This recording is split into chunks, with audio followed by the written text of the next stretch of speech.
Shalom. So, this week's Torah portion is fun. They're all fun. But we have a lot about the priests in this portion. So I want to talk about the priests. So I'm going to pray, and then we'll get started. So Lord, I just thank you for Shabbat. I thank you for your presence with us. Thank you for your word. I thank you for the people in this room. I just ask that you would just, you would highlight what needs to be highlighted, Lord, and that you would be present in our discussion, and that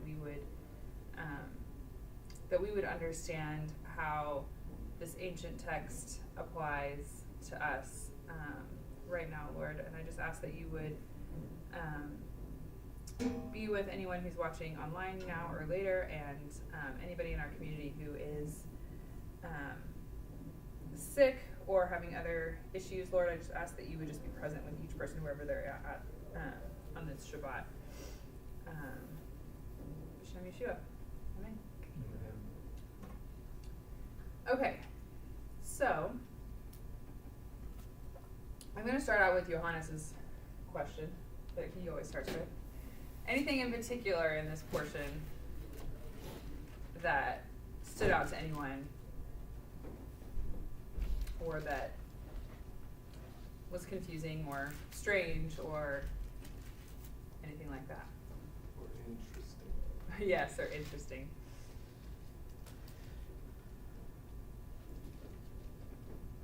I'll just give you the same blank look I give him. That's fine.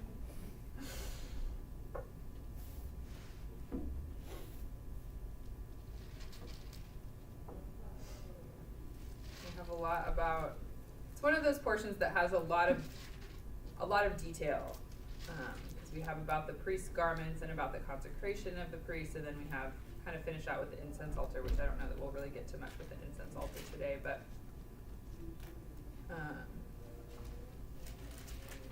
It's all very specific colors, specific words, specific practices. The mom in me just says, yeah, those nice, pretty, clean clothes, and you go and splatter them. I know. Yes. It is. I always think about that, actually. It's one of the things I think with the priests, it's like, yeah, they have all these very ornate garments, and then it's like, and then we're going to sprinkle blood. Okay, that's fun.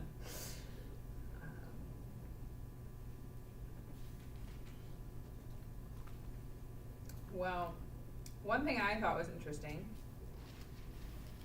is right at the very beginning of the portion, so maybe we'll just start there. So we have the last couple verses of Exodus 27 as the first part of this portion. So Exodus 27:20 and 21 say, also you are to command Bnei Israel that they are to bring to you pure olive oil beaten for the light, to cause a lamp to burn continually in the tent of meeting outside the curtain which is before the testimony. Aaron and his sons will set it in order to burn from evening to morning before Adonai. It will be a statute forever throughout their generations on behalf of Bnei Israel. So this is, so this light is supposed to burn continually. Burn day and night, never goes out. So, has anyone ever been in a church that has one of these lights? No? So I was reading this, and I have a couple of other comments too, but I was reading this, and I grew up in a Lutheran church, and we had a light like this. There's a red candle in front of the sanctuary that is never extinguished. And which is actually borrowed from Roman Catholic tradition. Roman Catholic churches have this light. Yeah, I was gonna say I couldn't remember, but I was like, I think there was always a candle lit. Mm-hmm. And it's not like a big, huge thing. It's usually fairly small, but it's up around the altar, sometimes hanging from the ceiling. It kind of depends on the church and the arrangement of the altar space. But it's actually what I thought of. I thought of that candle, that red candle in the church growing up when I was a kid. And then also, it's actually present in synagogues. Synagogues have a light, usually above the ark or around the ark, where the Torah scrolls are kept. That's this, and they'll call it the eternal light, the eternal flame, or something like that.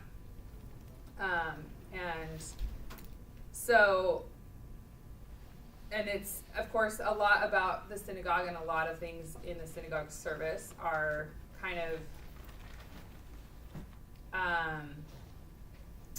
some of the prayers and things like that are because of the tabernacle and the temple service, but it's because there's no temple. So a lot of the synagogue service has kind of taken the place, so to speak, of the temple and the tabernacle. But this light is kind of significant, and it had never stood out to me before until, of course, I was reading Dennis Prager's commentary. And he pointed out that it says that this will be a statute forever throughout your generations. And this is actually something that is kind of the closest form that is still actually taking place. This is kind of the only thing of the ancient kind of tabernacle service that is actually still happening in all of these synagogues, which I thought was really interesting. And it made me think of, one, just like there's a lot of really beautiful kind of symbolism, and the intention in a lot of these practices is to remember what God instructs with the tabernacle and the temple. But then also because I was thinking of it in connection with the church, and with, like I said, it's very common in Roman Catholic Church and other Orthodox churches. And then there are, like I was saying, my Lutheran church, I remember having this.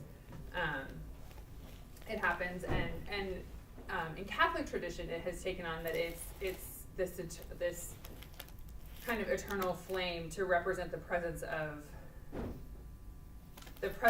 Jesus, because they believe that the bread and the wine actually become his body and blood. We don't need to get into all the details of that theology right now, but there's differences in opinion about communion and all that stuff like that. But in Catholic tradition, and so it's partially representing the presence of the Lord, because those elements are part of the altar setup that are always there. But what I think is interesting is it made me think of, if people have other examples or something, we can talk about some of them. But there are actually just a lot of things about church services, particularly more liturgical type style church services that are very similar to, and actually really kind of have their foundation in Jewish practice. And we miss a lot of that because there's been all this intentional separation, but there are quite a few practices that have stayed, that have some connection. And so, I don't know, so that's just one of those that I have, that I was thinking about with this particular thing, and I don't know if anybody has any others that come to mind. I don't know if a lot of people have a lot of background in Catholic or liturgical churches to see some of it, but there's a lot of even some of the altar spaces and how they're set up, and in the Episcopal Church, there is some similarity. Mm-hmm. My father was raised in the Episcopal Mm-hmm. Church. Yeah. It reminds me that Yeshua is the light of the world, Mm-hmm. and he says that we are the people light of the world. Yeah, absolutely. The other one I always think of that I didn't realize until, I don't know, a few years ago probably, is in the Lutheran Church they have a reading cycle, and it's not the Torah, but so there's readings from the Old Testament and the New Testament, but there's a 3-year cycle to the readings, which somewhere along the way, reading Jewish tradition in Jewish history. At one point in Jewish tradition, there was a 3-year Torah reading cycle, which I found very interesting. So I don't know if there's a direct correlation to that. I believe it was in the diaspora, the Jewish people had a 3-year Torah reading cycle.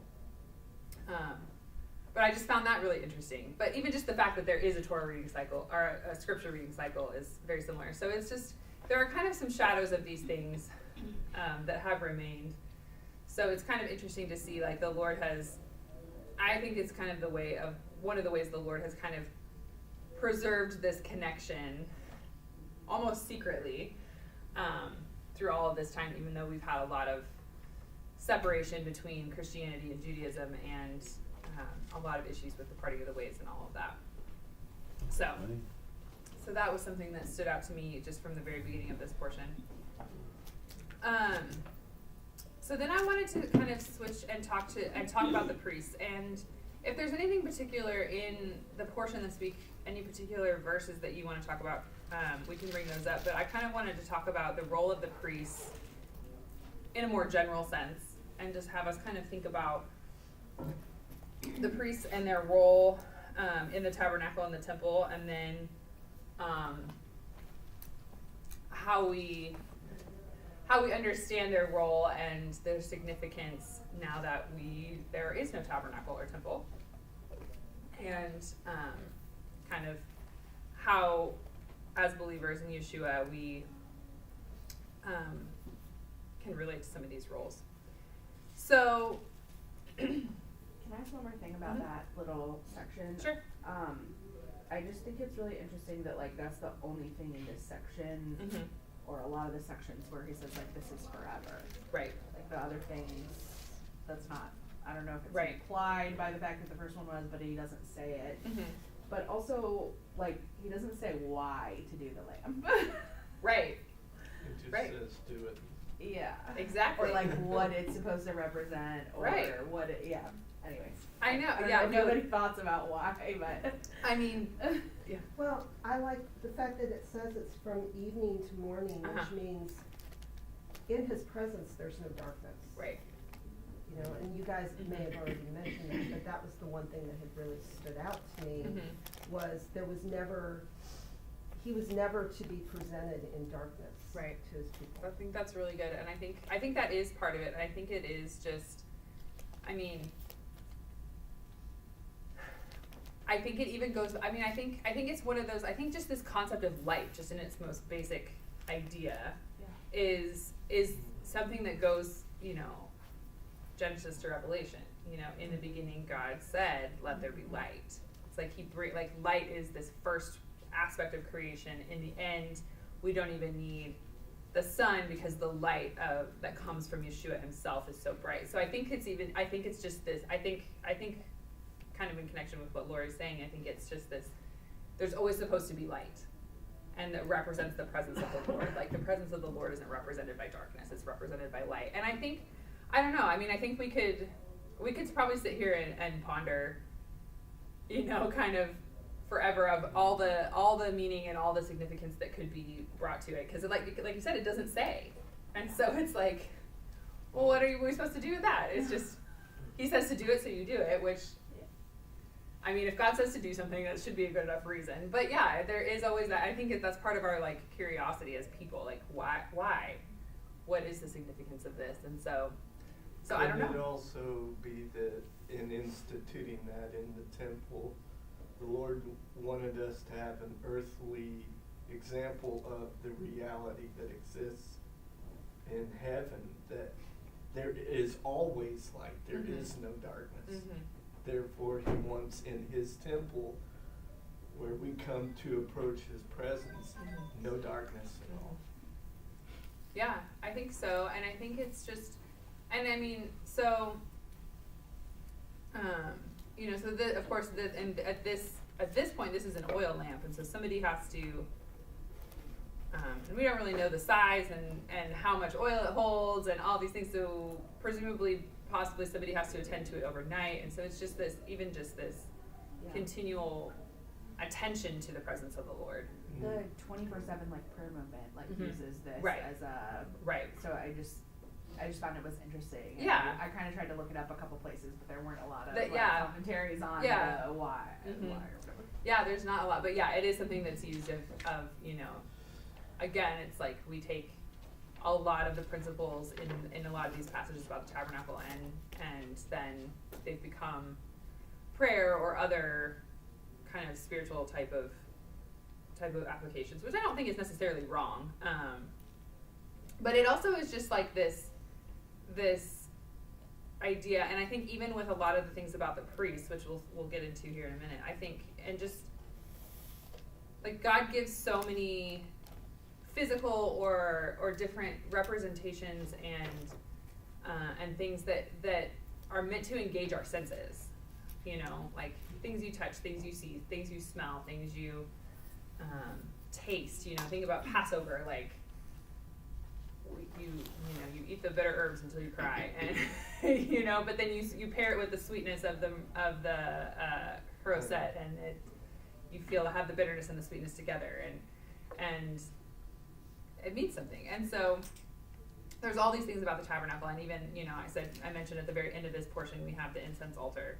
So there's particular smell associated with the presence of the Lord and with the tabernacle, and it's just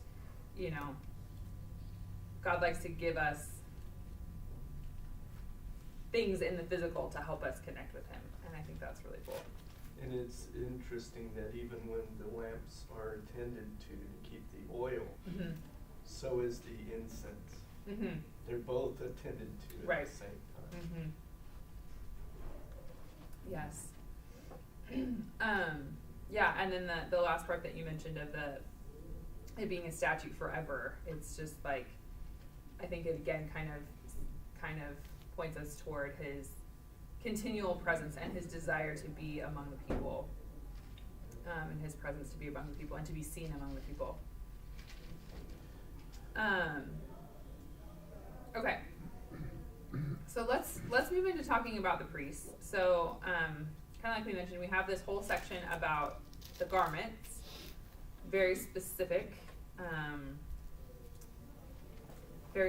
instruction about what the priest's garments, the high priest's garments, are supposed to look like. And I should have looked it up. I didn't. When I read this earlier this week, I thought I should have looked up the story, and then I forgot when I was doing my notes.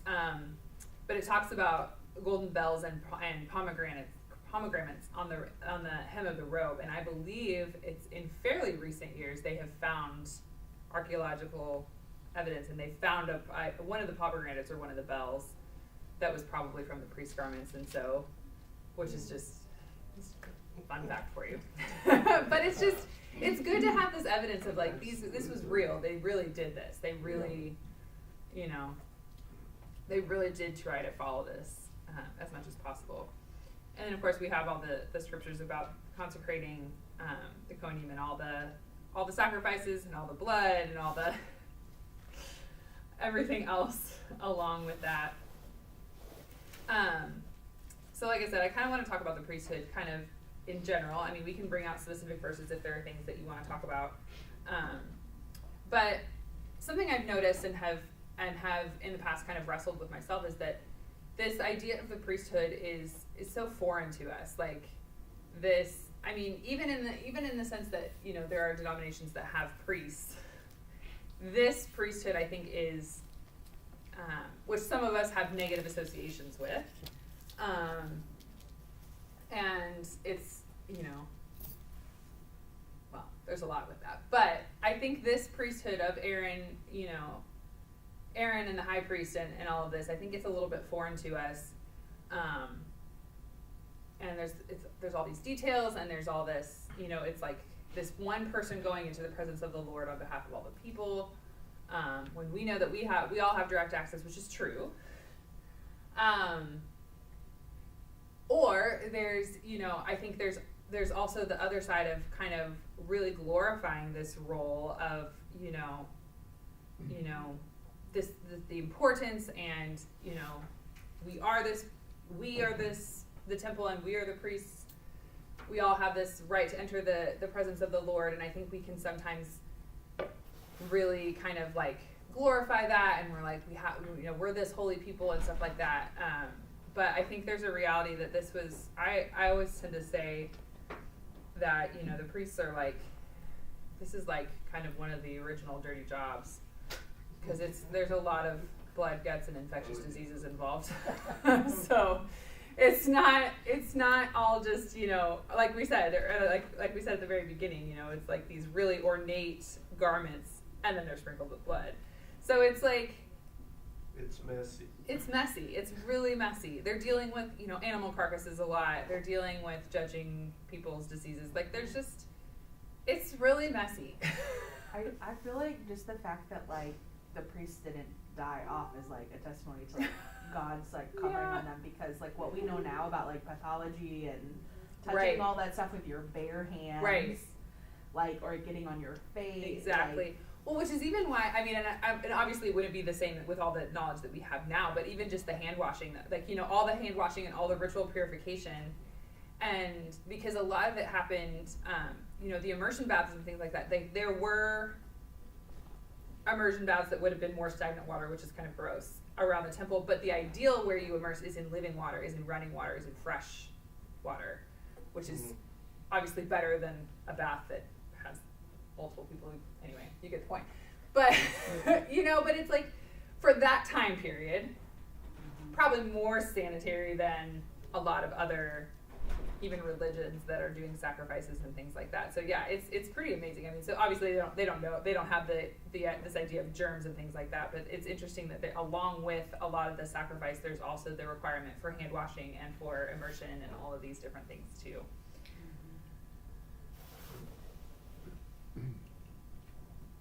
Do you have something, Stan? How much of Don't mind me. how much of this is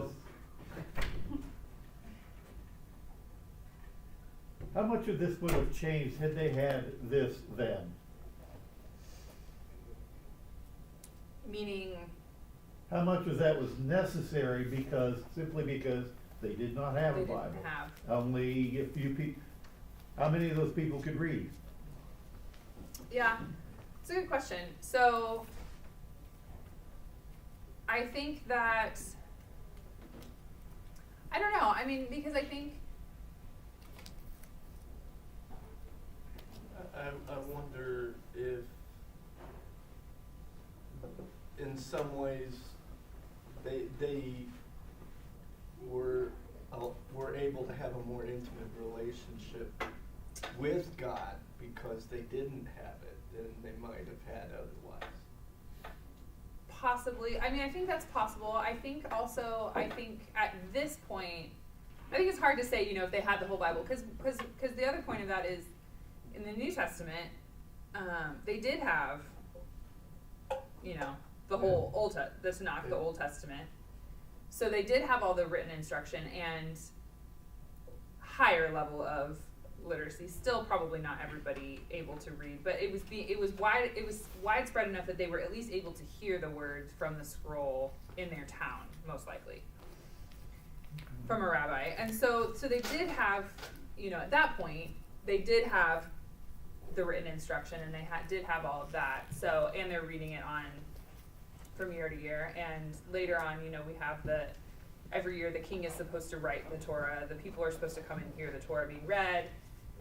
So the goal is for them to know. But at this point, I think it comes down to, they're very much still in this trying to figure out what it means to be their own nation. Yeah. And so it's kind of it's a difficult question to answer, like, because, at this moment when they're receiving it, and because I think the other side of it too is, like, kind of one of the principles we've talked about before is that they are recognizing that what God is instructing them to do has contrast to the nations around them. Even with, and we'll get into this, we'll continue to talk about this with the priests, is like, even the way the priests function is different than, the priests of other nations around them. So I don't know. I mean, I think that, I I don't know, and it's still this wrestle and this difficulty of human nature that having it written down a few generations later doesn't seem to stop some corruption and some disobedience from coming in. As yet. Exactly, and so there's still, so it's this whole like, I think we'd all like to think that if we just had the instruction, if we just had it all written down and we could just read the rules, that we'd follow them.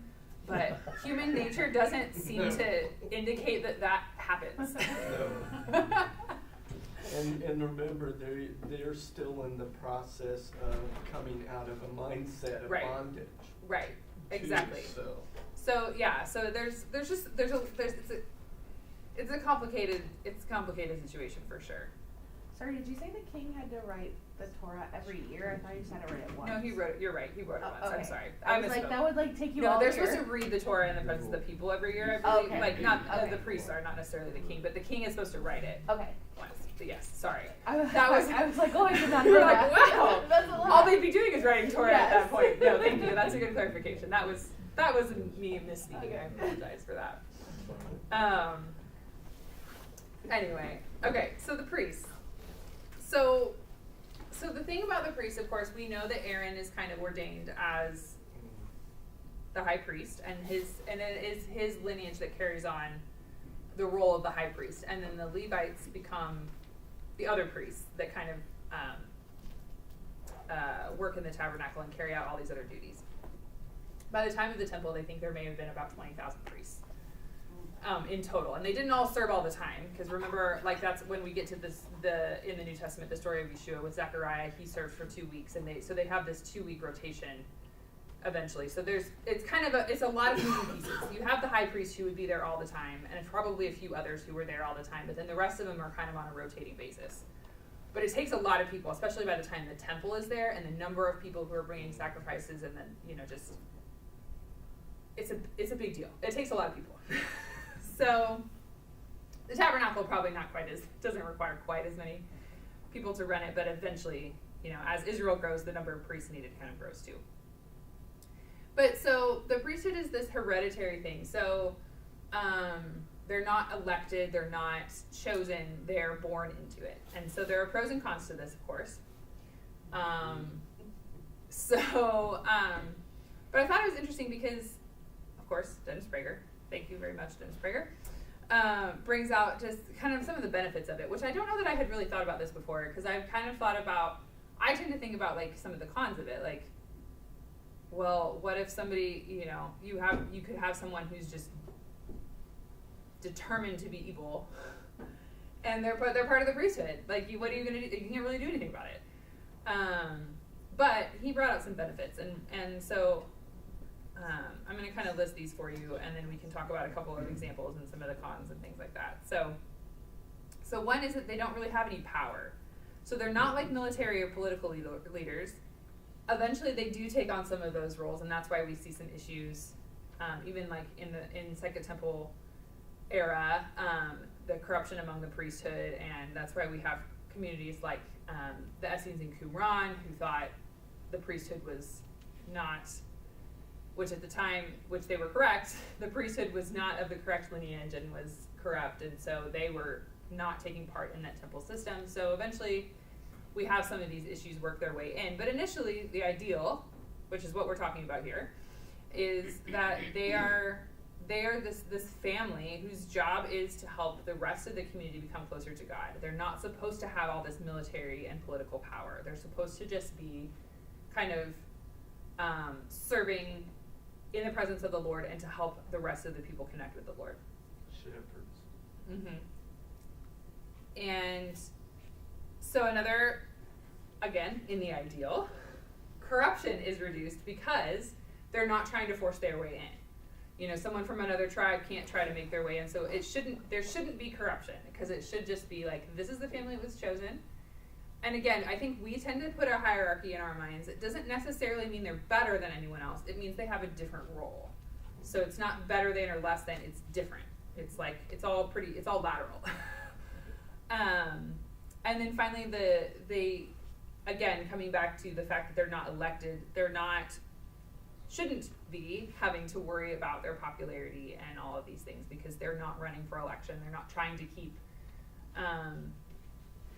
the favor of the popular vote from the people or things like that. Again, we see that this doesn't play out perfectly throughout history.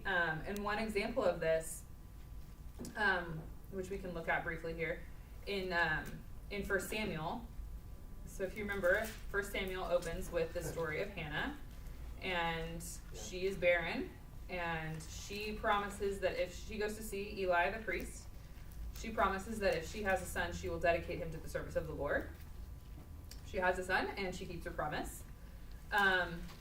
So then, of course, Samuel is this wonderful character, and he's called by the Lord, and he serves with Eli. But in the midst of this, if we look at 1 Samuel 2, kind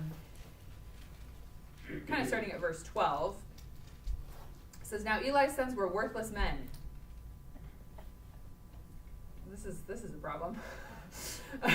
They did not acknowledge Adonai. Okay, so we have the sons of the high priest not acknowledging Adonai. It talks about some of the customs. So at this point, this is when the tabernacle is in Shiloh, which is in the land of Israel, but not Jerusalem. So it's out in what is currently the territories of Judea and Samaria. Judea mostly, and outside. It's in a contested area. There are issues. Sandy, you probably remember hearing about some of this on our trip. Bulletproof bus. And our bulletproof bus that we took together. Wow.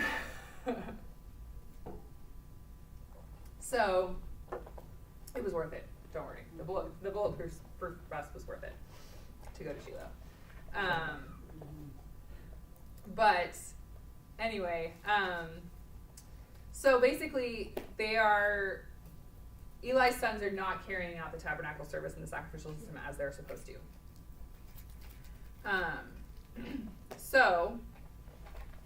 But Eli is getting old. He hears that his sons are not doing what they're supposed to. Of course, I'm paraphrasing all this because it would take us a while to get through all this.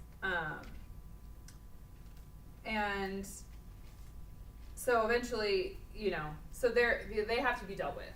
And so this is kind of this example that the priesthood does not go as planned. So, but God, that doesn't mean that God, but again, it's this example that God, that doesn't mean that God changes his plan. That doesn't mean that God doesn't want the sons of Aaron and the Levites to be the priests. It just means they have to deal with the nature of human beings. Just as you're like discussing this whole thing from the beginning of like how God chose them, I feel like it just suddenly occurred to me that there's like a parallel between like God chooses Israel because he chooses Israel. God chooses the sons of Aaron because he chooses them. That doesn't mean that they're gonna, like, I feel like there's a parallel between all those things. It doesn't mean they're gonna do it rightly, but like that's still who God chose and that's still the plan. Yeah. God chooses us to be grafted in because he chooses us, not because we have anything of worth. Yeah. Well, and also, we kind of mentioned this a couple weeks ago, there were priests already mentioned before this. Right. So I always thought about like these priests that were already kind of operating in whatever roles they were operating, probably doing things wrong, and now all of a sudden they've been replaced. So we see later in scripture where all these men come to Moses and Aaron and you've gone too far, and I wondered like that tension there of, hey, this was my job, this was my position. Now the Lord has set something up new because this is how he wants it done, yet these guys who maybe used to do this out of a feeling like they were worthy to be the ones to sacrifice, and now they're being told, well, you're not Levites, or you're not the ones that are appointed. And it did make me wonder, like within that area of lack of trust and rebellion and the other stuff, you've got this tension of we're going to do something different. And maybe those who were resisting against, when they say to Moses and Aaron, you've gone too far, where that tension comes in of, why can't I do this? Why Yeah. can't, you know, it's like looking at a workplace dynamic of Mhm. somebody who wants somebody else's job. Right. You know, and it's again because the Lord set it up, but they are learning something totally new Right. from what they've been doing. And the, you know, how the Lord wants to be approached, how he wants his priests dressed, how he wants this to go down. This is so that he can dwell amongst them. It's not their idea, it's his. Right. Yeah, and I think again this comes back to like we see like this is always our tension with the Torah, right? We see the ideal laid out, Mhm. and then but then we see how human nature impacts that. Mhm. and I think there is like even though the role of the priesthood, and we'll talk about a little bit. I have a couple more. We'll continue to talk about some of this as we continue to go, but the role of the priesthood, particularly the high priest, is very unique. But it wasn't meant to be like, oh, this person is better than me. But our brains and our human nature, our pride maybe, or whatever you want to call it, is offended when someone gets to do something that not everybody else gets to do. And so I think that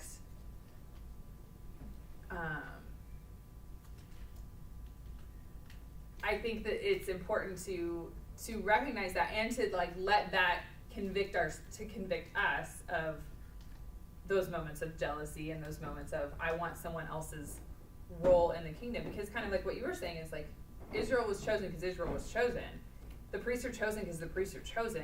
You know, I'm a Gentile because I'm a Gentile. You know, whoever's Jewish is Jewish because they're Jewish. You know, like, so that indicates a different role, but it doesn't indicate a hierarchy.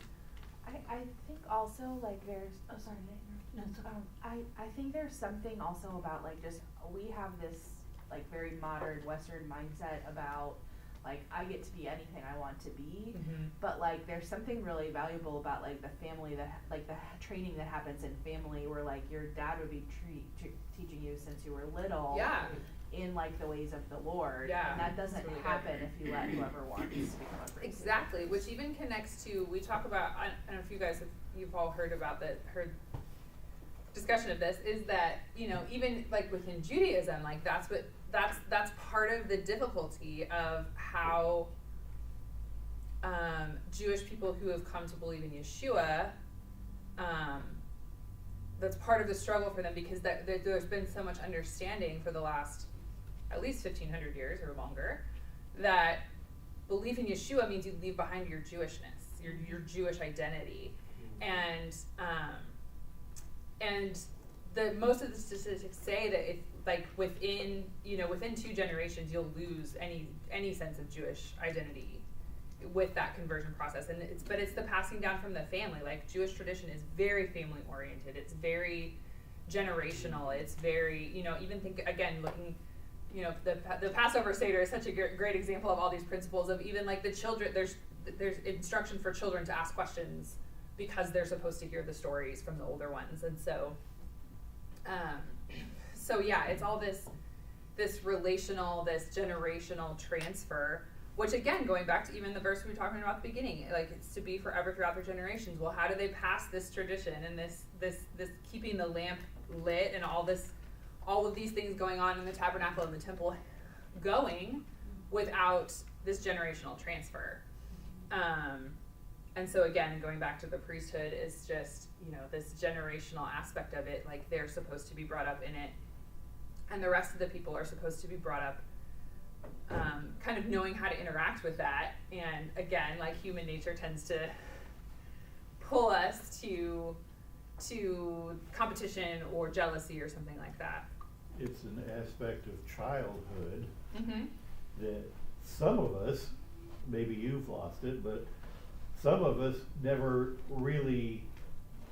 never really disappears if you're told because I said so. Right. Is very rarely an acceptable reason. Mm-hmm. Right, and I think Childhood always demands more than just because I said so. yeah, exactly. And I think that that's true, and I think that's a good thing to think about, you know, with children is like because it's about identity, right? It's about understanding your identity. So yeah, the because I said so doesn't help build your sense of identity. So I think, again, going back to the ideal that's laid out here, the ideal is that, if you're in the lineage of, Aaron's sons or the priesthood, that as you're, a child and being built up, that you're being raised up, that you're being explained of why this is done and why this happens, and that it doesn't mean that you're better than the Benjamite down the road. It means that you were born into this family, and this is what God has called you to do. And then if you're the Benjamite down the road, that your identity is being built of, you were built for this, and this family was called to this, and this is how you interact with that. And and it doesn't mean that you're not as good as them because they're doing this. It just means that your role is different, and our family trade is carpentry or whatever, and so I'm gonna raise you up, and we're gonna see you. I'm gonna show you the value in that and how that helps us serve our family, serve God, and these different things. But when we lose that with the because I said so, I think we start to breathe out. It seems like the word chosen has really got messed up. Yeah. Because it's okay to be chosen, but that is, and what that means, I don't know. It just you can be even chosen in a way when you're born into a family that has a certain trade. Right. Yeah. And that's okay. It doesn't make you special. I don't know. It's been messed up. Yeah, because I think we've come to equate chosen with some level of merit, and that's just not necessarily the case. Like we're seeing here, like this isn't really about merit. This is who God chose. And I think it would be more acceptable of. I even talk to people about Jewish people being chosen. They're like, well, they don't understand. If we had more of an understanding of that, it would there tends to be offense over it. Yes. So it's like, and I think that, and going back to kind of some of the things we were talking about some of these benefits of God choosing instead of it being elected by the people, again, the ideal is, and sometimes I think it's helpful to focus on the ideal because I think it can help us reflect on ourselves and where we maybe have offense about the ideal. I think it goes back to the intention, the goal was that God chose so that so there wasn't this corruption and there wasn't this stuff between people. And you use the example of Eli's two sons, but we see right off the bat, Aaron's two oldest also. Right. I mean, so being chosen for this role obviously didn't mean that this particular tribe had it all together, because Aaron right off the bat loses his two sons over not following the prescribed way. So there's not like this, the Levites have got it together, and therefore they get to be the ones. Right. And it's not like an audition process. It's not like God said, all right, I'm going to give Aaron's sons a shot. When they screw up, we're going to move on to Judah's sons, and then to Benjamin's sons, and then to so on down the line. Which we can imagine, again, knowing human nature, we'd eventually run out of sons and we would be in trouble.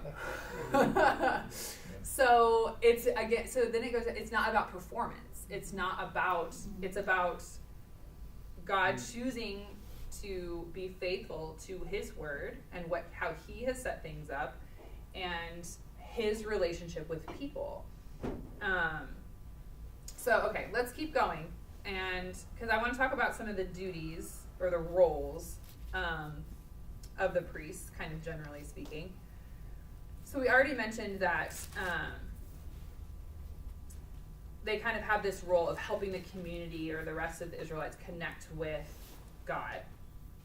And so how that kind of happens is, of course, they're called to live this particularly holy life. They're in charge of kind of carrying out a lot of we could call them rituals. I don't always like to use that word because I think our brains don't go to the correct place, but practices and traditions and the sacrificial system and blowing the shofar to welcome Shabbat and the holidays and all these different things, they have all these roles particularly connected with the tabernacle and the temple service. they're also kind of, we mentioned very briefly earlier, they are treating physical issues, ailments, diseases, these kind of things. They're the ones who, you know, if you have this skin disease or any kind of some different physical issues, you have to go present yourself before the priest, and they are the ones who judge if you're clean or not. They're judging disputes. They're judging issues between the people hopefully from the perspective of the Lord. And then the high priest is wearing this mysterious Urim and Thummim, whatever that is, which is also this representation of helping kind of judge issues and communicate kind of positive and negative responses of God to some of these more major questions. And so they're really, so again, all these kind of come into, they're helping to facilitate interaction between God and the people. It's all about connecting the people with God. Okay, so keep some of those things in mind. Can I ask a question about what you said? I found that interesting in this portion that it talks about them judging disputes. Because later on, like in the era of judges, we don't necessarily see that they all come from the tribe of Aaron or Right. I don't know. It just seems like that doesn't necessarily play out that way later, unless it's just something that I've missed when I'm Right. reading it. Well, again, it's like we have an ideal, and then we have what actually happens throughout the course of Israel's history. Because I think at various times, and I think we should see that. I want us to also see the faithfulness and the kindness of God in this too. Is that at different times, you know, if the priesthood is corrupt, there's maybe a prophet or a judge who's righteous. You know, and these different things. If there's a king who's corrupt, there's a prophet or a priest or something who's righteous. If there's a king who's righteous, you know, like, I think the Lord is kind that he provides a righteous voice throughout the generations, even though it doesn't necessarily follow, again, this ideal that we're reading out about right here, that it's like, imagine a world where this had been followed and the priesthood had remained righteous and the right people had maintained the right positions and things like that. But I think, I choose to kind of see the perspective of it's God's kindness to raise up a righteous leadership figure, even though it takes different forms through different periods of time and different generations.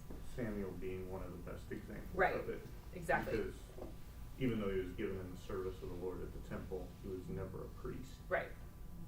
He was an Ephraimite, so he couldn't be a priest. Right. So the Lord raises him up as a prophet. Mm-hmm.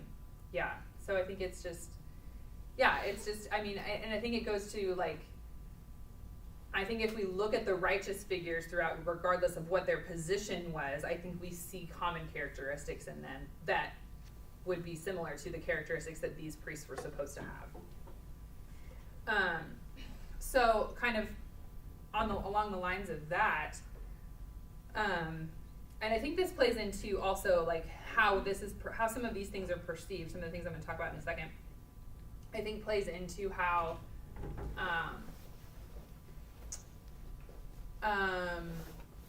some of these issues might have come in because of a misunderstanding of it. So priests have particular requirements that other people don't have.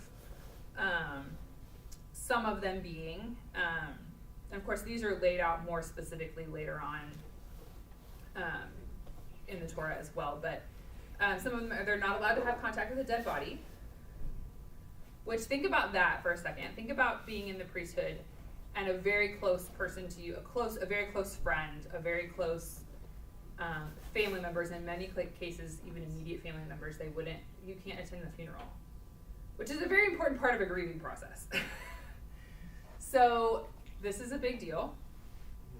Also, kind of one of the things we mentioned earlier is they have some of these kind of additional or maybe more strict kind of ritual purity kind of requirements. So washing of hands and feet prior to entering into the temple for service, and also what they have to dress. Like what they're wearing is, even though they end up getting sprinkled with blood, they are wearing these unique garments that are indicating to others this level of kind of the word that Dennis Prager uses is sanctity, which I kind of like. They says they radiated sanctity. So I think it's like this, even this, again, remembering that God uses, like, give us physical things, like seeing the priests and their service and these really high requirements on them is going to indicate to someone else the ideal, again, is that, you know, seeing this person who is taking such care to live in this holiness and purity is that then, okay, well, what areas, even though I'm not a priest, how am I called to be holy and righteous and pure before the Lord? And even the people that created those garments Mm-hmm. were held to a standard of skill and artistry that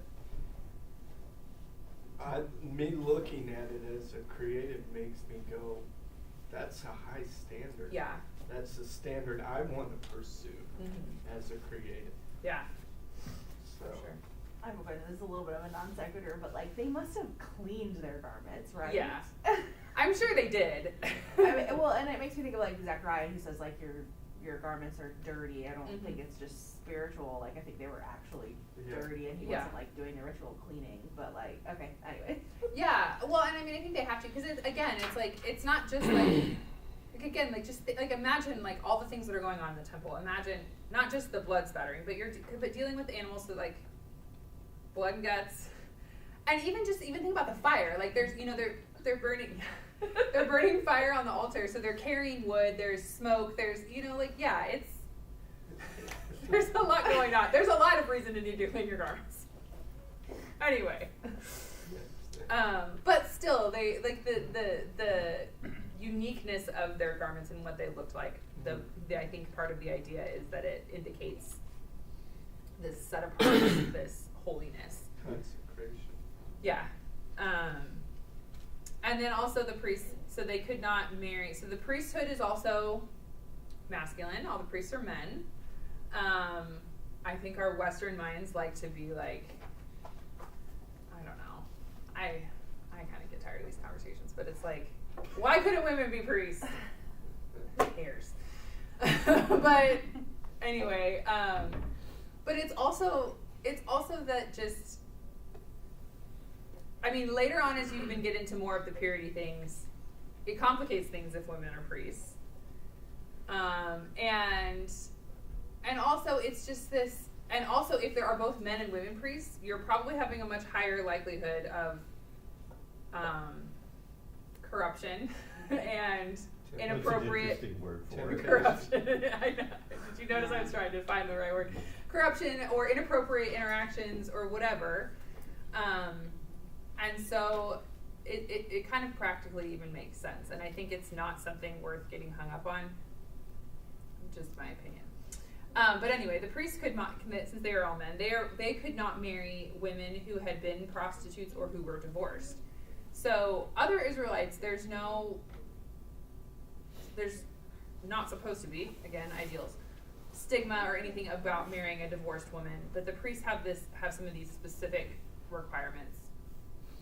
And so there's that. So all of these things are kind of, the idea is that they're supposed to help them keep living the life that they need to live to be able to be in the presence of the Lord. Because also think about, you know, if there's not some of these things to help them remain in the state that God requires to be in the presence of the Lord, if you have people who are not following these things and are not able to be in the presence of the Lord, the temple service breaks down.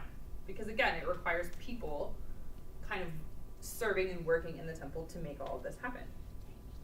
So, okay. So we've kind of gone through some of these issues regarding the inherited or the family nature of the priesthood and what the duties and the role of the priests are, and some of these specific requirements, which I think, again, some of these specific requirements probably, if not viewed correctly by the other people, are seen as, you know, oh, they're I don't know, this holier than thou kind of mindset, or they're better than us or whatever. And it's really not, it's not about that. It's about, again, it's about this example of holiness, this righteousness, and this mediator, this connection between God and the people. So it's not actually meant to separate, it's meant to connect. So, keeping all that in mind, so we only have a few minutes left, we're going to make it. Okay. Think about previously, we have this verse in Exodus 19. Exodus 19:6 says, "So as for you, you will be to me a kingdom of Kohanim, of priests, and a holy nation," which, again, is repeated in the New Testament. So I want us to look at, there's a couple places that kind of indicate this, but I want to look at 1 Peter. So if you want to, you can look at 1 Peter 2.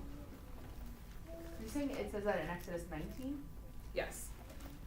Yeah, Exodus 19:6 is where it says it, which is part of the Sinai, theophany at Sinai experience, is when God is calling them this holy nation. So, Peter says this in 1 Peter, again.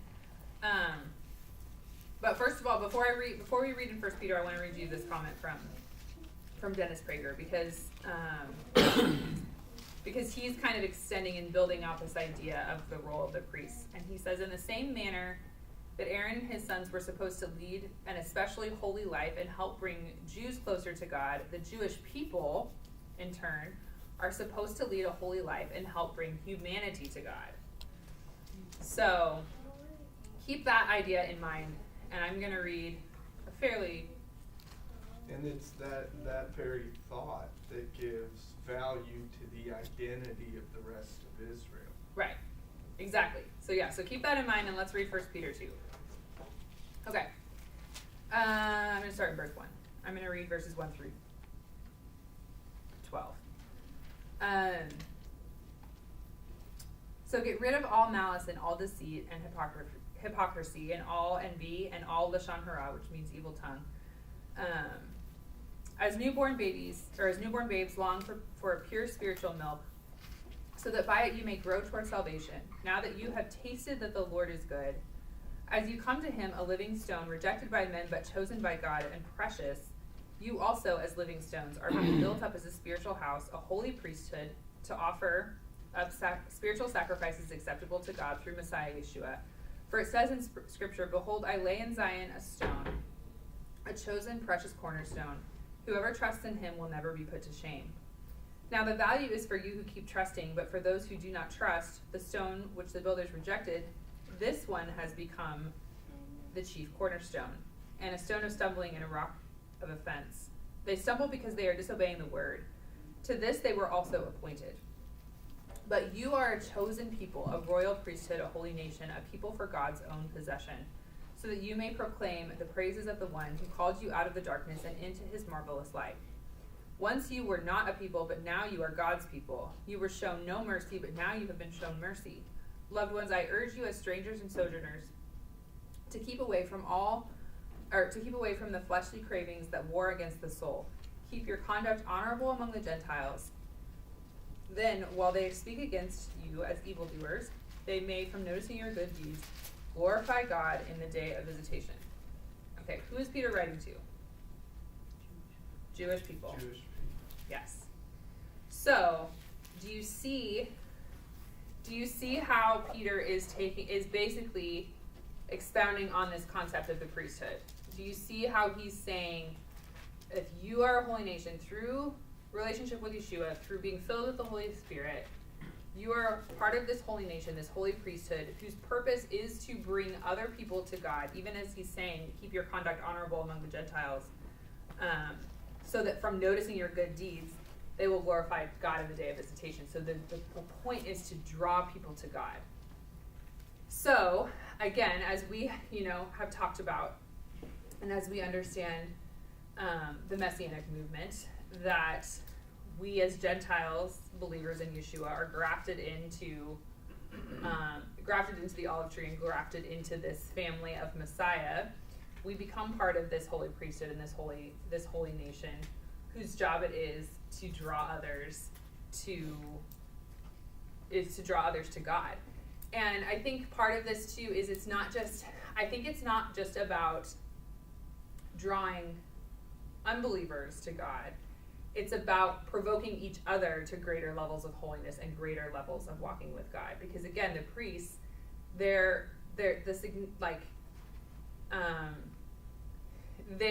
role is almost that of like internal ministry. It's not, they're not necessarily, if we want to kind of create an evangelism analogy out of this, they're not the ones who are going out and evangelizing to other nations. They're serving and ministering among the people so that they can draw the other nations in. And so it's like all these different levels, and I think that we kind of as believers can kind of function in both of those ways, is that we should be, this is the importance of community, right? This is the importance of worshiping together. This is the importance of having solid relationships, is that we are called to encourage each other to become more like Yeshua, to draw closer to the Lord, to have, to be continually working toward a greater level of righteousness and holiness, as well as living lives that draw others and make others say, hey, there's something going on with this person that they don't have. They have a joy, they have a peace, they have a whatever that I don't have, for the people kind of who don't yet know Yeshua. So I just really like how Peter's words kind of help us see that expanded vision. He is still talking to Jewish people, but as we understand, the greater context of the family of Messiah, that we are kind of called into this role as well. So, and that to me speaks to the same thing that Yeshua said to us. You are the light of the world. Mm-hmm. He didn't just say I am. Right. He said, so are you. Yeah.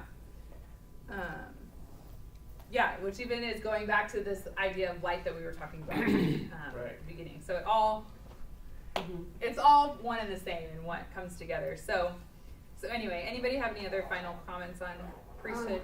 Well, light I or love anything? the fact that, when Peter wrote this is like 7 years prior to the temple being destroyed. So he's Mhm. talking to Jewish people who still understand the priesthood. Right. This is still going on, and this is being presented to them, that there is still this royal priesthood. There Right. is still this thing that is going to continue to go on even after this temple practice comes down. And like the fact that it was just 7 years prior to that. Right.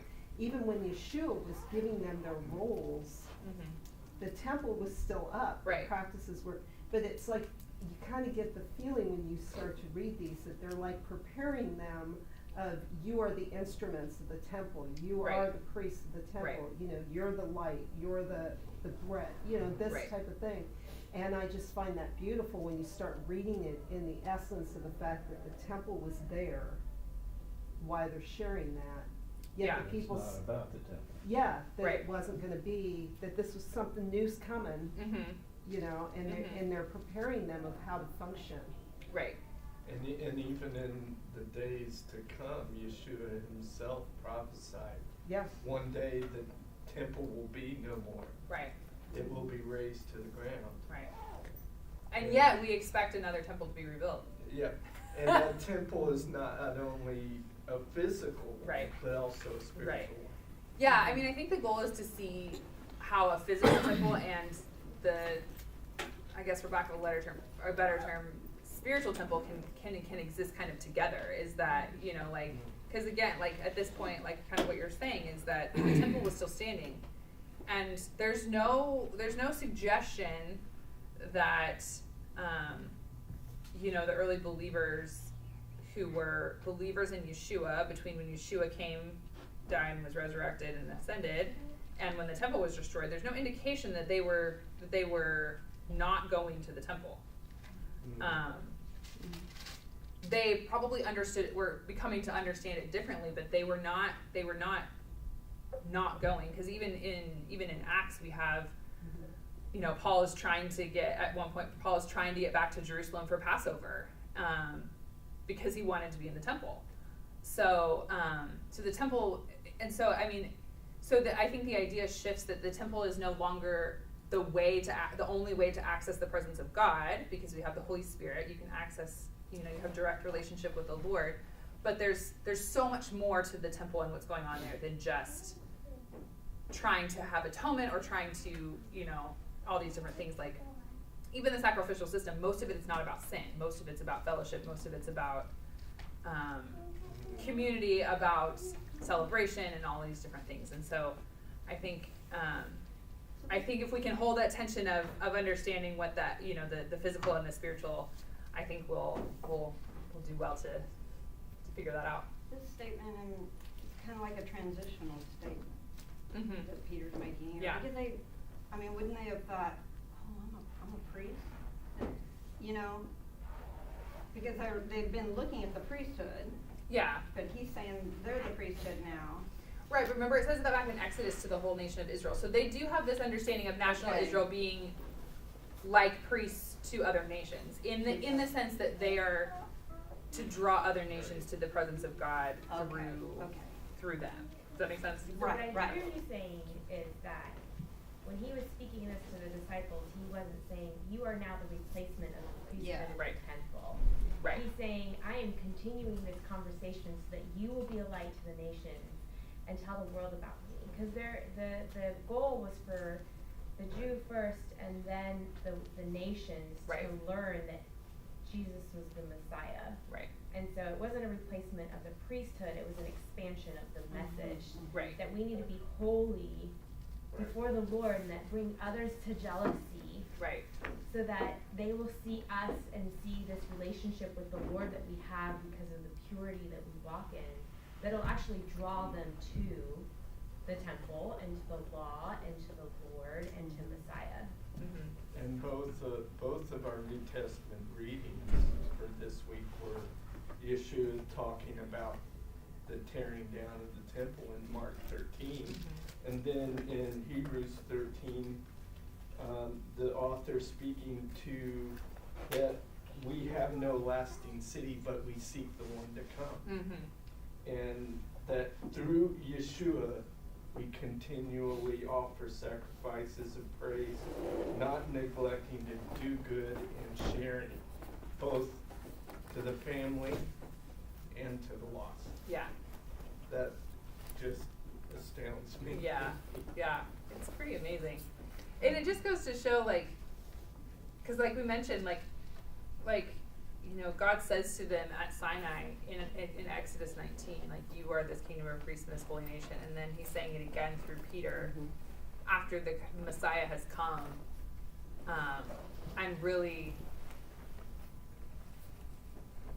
The coming of the Messiah does impact how we understand that and does impact the message, but the principle is still similar. And because the reality is the nations were always supposed to be drawn. Israel was always supposed to be drawing the nations.